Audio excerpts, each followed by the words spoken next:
Hey folks, I'm going to talk about bread, how I make bread. It's not a keto bread, it's just bread. I make it primarily for my family. They love bread. They don't have any metabolic disorders. They're not sick. They can eat carbohydrates all they want and they're fine with them. So I make this rather than the Sunbeam bread, which has an ingredient list like this long, or Wonder Bread, full of soybean oils and preservatives and high fructose corn syrup and all kinds of crap in there. Really high glycemic impact. And this bread has a much lower glycemic impact because it's made with yeast. It's flour, water, salt, and yeast mixed together and makes a bread.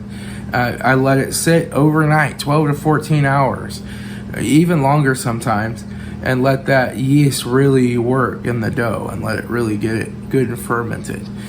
And that eats the sugar out of the flour and it changes the gluten structure. So you're not as likely to have a celiac response to it, like if you have celiac disease or a gluten intolerance. It's not as bad with this. And so we look at, like, are we naturally supposed to eat bread? I don't know. But I know we've eaten bread for thousands of years before we had obesity epidemics, before we had major heart disease and stuff. But those breads were made this way. They weren't made in a big factory with lots of chemicals and preservatives and additives. And they, your Wonder Breads and stuff are chemically leavened. They're not leavened with the yeast. So the yeast eat the flour and the dough rises. So it eats the sugar and starches out of the flour and it turns those into carbon dioxide, makes little bubbles in it and makes it rise, right? Or you can just take some baking powder and some acid and mix them together and it'll make bubbles and blow up the dough, but it doesn't change the structure of the flour. So the flour has a much higher glycemic impact. It's like eating a cake rather than eating bread, right? So that's the way I look at it. Like I said, I don't really eat this, but I'll have it 3 or 4 times a year. I usually have some on Thanksgiving. I usually have some on Christmas and a couple times in the summer, but I haven't ate any of this. Well, I did have a piece on Thanksgiving, but before that it's been over a year. So I do like it. I will have it once in a great while, and once in a great while I will make a pizza crust from this and have a pizza. But the last time I did that was in 2020, I think. So it's been a while. But this is how I make my bread. I do this pretty much every day, sometimes every other day, to make bread for the family. So I'm just going to cover it, and it is what it is. If you're a keto, you might not want to do this. If you're carnivore, you probably definitely don't want to do this. If you're keto or carnivore and you're going to fall off the wagon, you just got to have some bread. Try making this bread and having a few pieces of it rather than having a whole bag of Wonder Bread, right? Or have a bunch of buns at the fast food store rather than running to McDonald's. Try making a couple of hamburger patties, some cheese, and a couple of slices of this kind of bread to make your hamburger at home, and you know exactly what's in it and exactly what it is and exactly how bad it is, and then you can get back to the keto. And this won't cause as much of an insulin response as that McDonald's cheeseburger will. All right, let's get right to it. All right, so what we start with is 3 cups of flour. We just put those 3 cups of flour in here. And so when you're not doing flour by weight, it can be a little different because flour compacts real easy. So it might have a little more flour, a little less flour. It really does not matter. Okay. Then we put our 3 cups of flour in. Then we want to put our salt in. My salt, I have my Redmond's bucket of salt. And we'll just add Oh, about a teaspoon and a half of salt. I'll put a little extra in there. I like a little extra salt. That's Redmond's real salt. That's what I use. Okay. Now we're going to take our yeast. A quarter teaspoon, it says in the book. I add closer to 3/4 of a teaspoon of yeast because I really like my bread to ferment very well. Okay. And that's your ingredients for this. Now you're going to take 14 ounces of water. Pour that in there, and then we're going to take and we're going to mix that up with the spoon. Let me get a spatula. Okay, so what we're going to do here is take this spatula handle. I'll just take the handle of it, and we're going to move this around and mix this in nice and slow.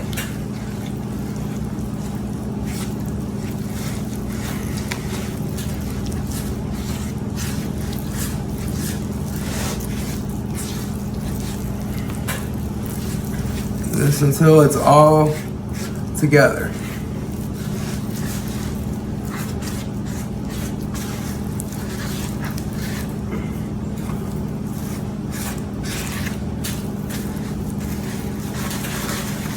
It's all mixed together good. And it should kind of not stick as bad once it's mixed up here. And you want to get all the little pieces down here, kind of mix those in. But it does not have to be perfectly mixed. That's fine right there. And I'll take that. There we go. So now we're just going to take our bag and we're going to cover this.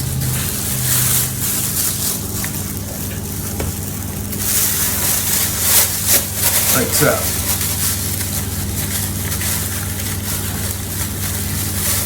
And you're going to let this proof for at least 6 hours, but I'm telling you 12 to 14 hours will be better.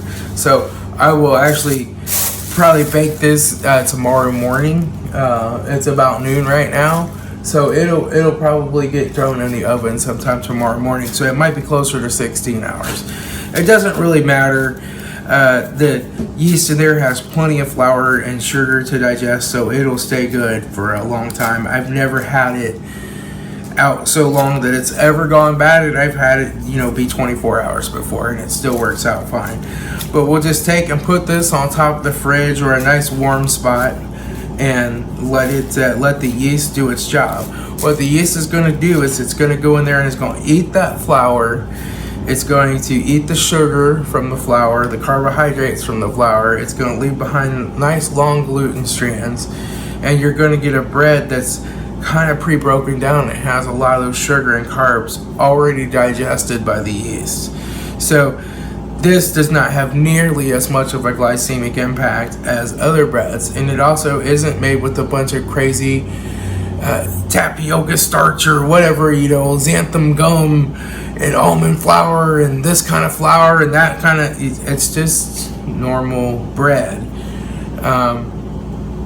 But it has a little lower glycemic index, a little lower impact, and you can have a small piece of this.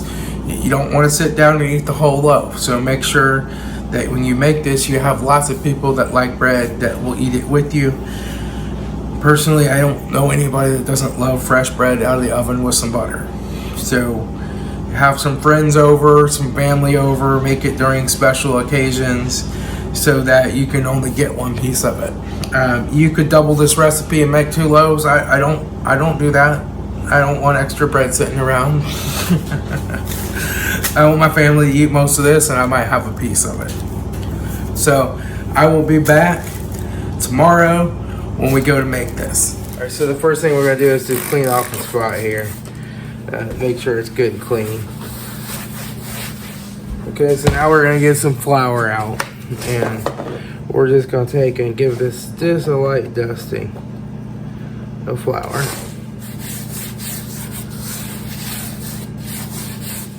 And then we'll get our bread out here.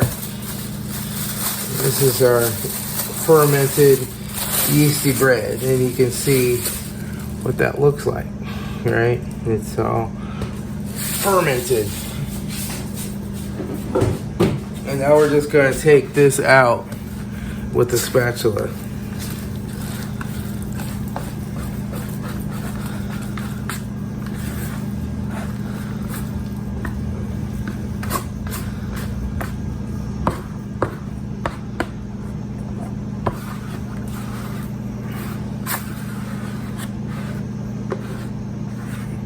Get as much of it out of there as we can.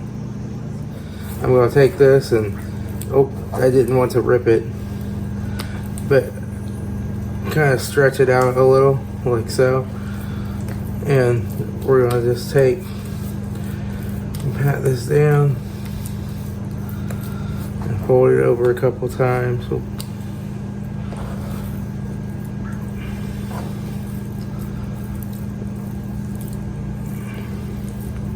Ooh, she's really, really wet. We'll have to take and put some flour on here.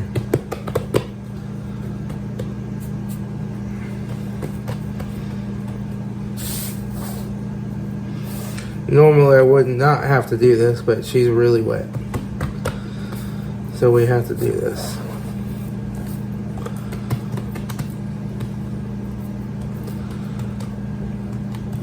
We'll have to take and spray a little more flour on it.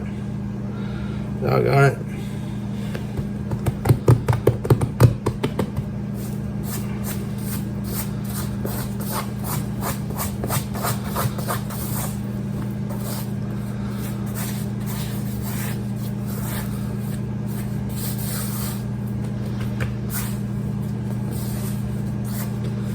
What we want to do is eventually just form this kind of into a ball.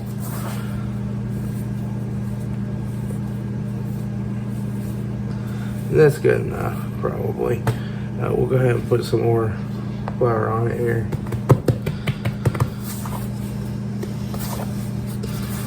There we go.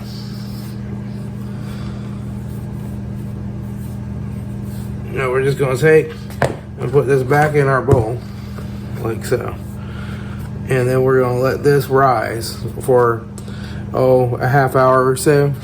And maybe 40 minutes, and then we're gonna put it in the oven and bake it.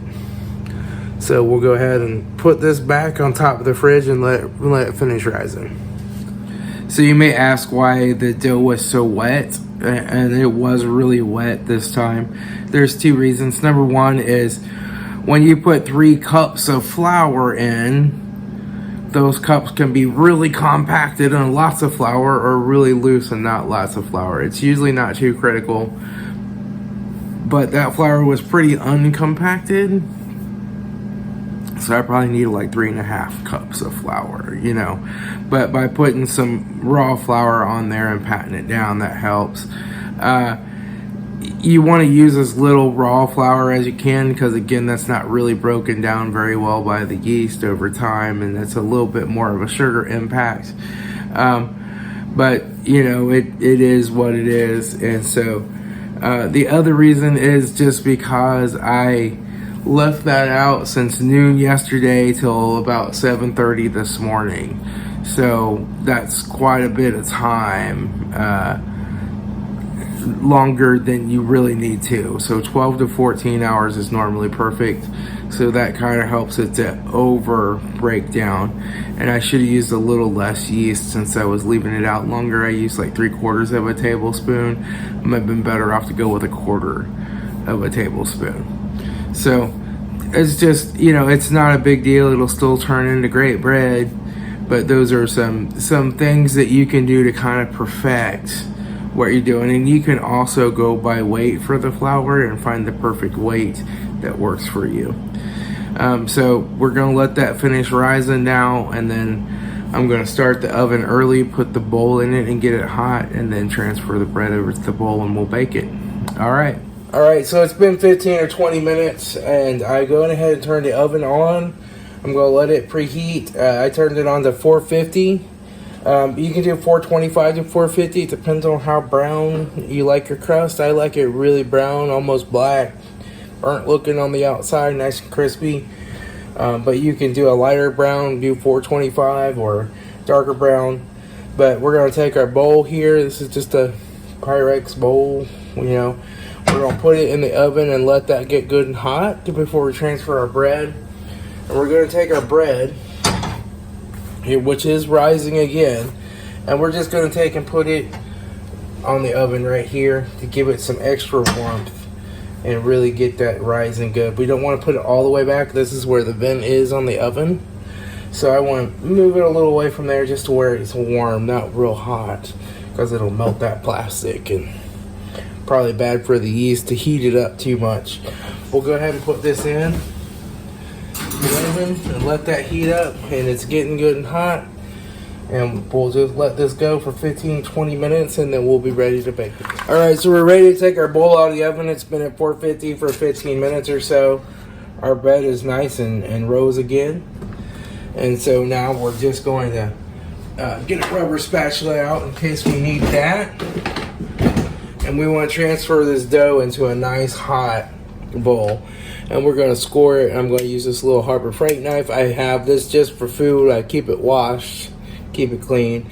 And I just broke a tip off of there so it's nice and sharp. You want a nice sharp knife to score your bread with. And just score relief in it so when it rises it doesn't like bust. So we'll take our bowl out. Close our oven. We'll take and transfer our bread into there.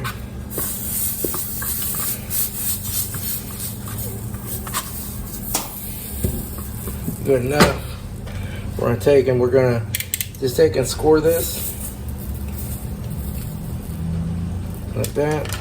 Really, this is pretty wet dough.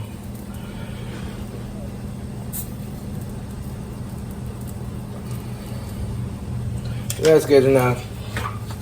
Now we're going to take and we're going to put that in the oven.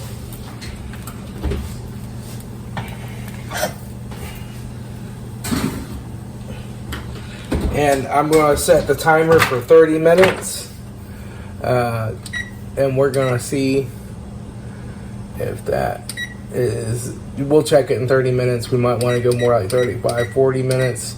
So it gets a nice dark crust under it, but we'll try 30 minutes and see how that goes. All right, so I did put this in here for an extra 10 minutes. It's still not really as dark as I want it, but I have to go to my rehab soon, so I'm gonna have to take it out.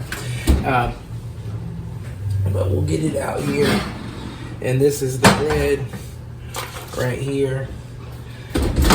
It's all good. We'll let it cool down a little bit. It should be nice and rock hard on the outside and nice and soft on the inside. So we'll let it cool down a little bit and I'll slice it open for you. All right, so this is bread fresh out of the oven. I normally don't eat this, very rarely, but it's a YouTube video and we're gonna go ahead and cut it up and make it. So what I like to do is cut this in half roughly. And we're just gonna have to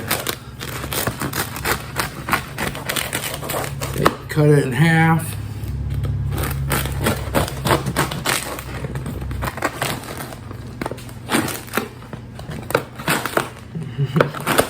There we go. And now we see that is all ready to go. So now I'll take and I'll cut a half in half.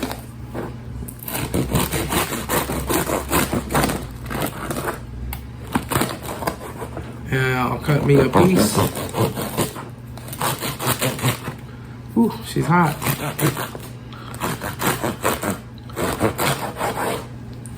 There we go. This piece now, this is still really moist inside. It'll kind of dry out as it gets aged, gets cooled down. But we'll take and we'll put a little bit of butter on it. I'm just going to use this knife because it's the one I have out. Oh, come on. Oh, come on. Put a little butter on there.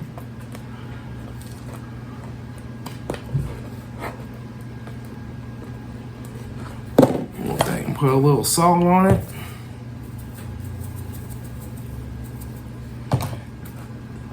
And there we go. There's our sourdough bread. It's pretty good. Let's try a piece of it here.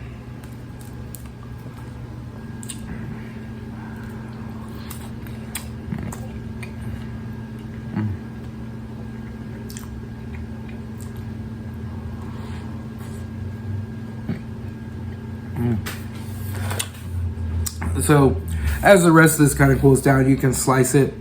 Sometimes it's better if you put it in the toaster afterwards and make it. But when it's nice and hot and fresh from the oven like this, it's really good. And I'll save the rest of this for my family. And about every 2 days or so, I'd make a loaf of this for them. So, all right. That's all I got, folks. I'll talk to y'all later. It's Tom, your Frugal Prepper.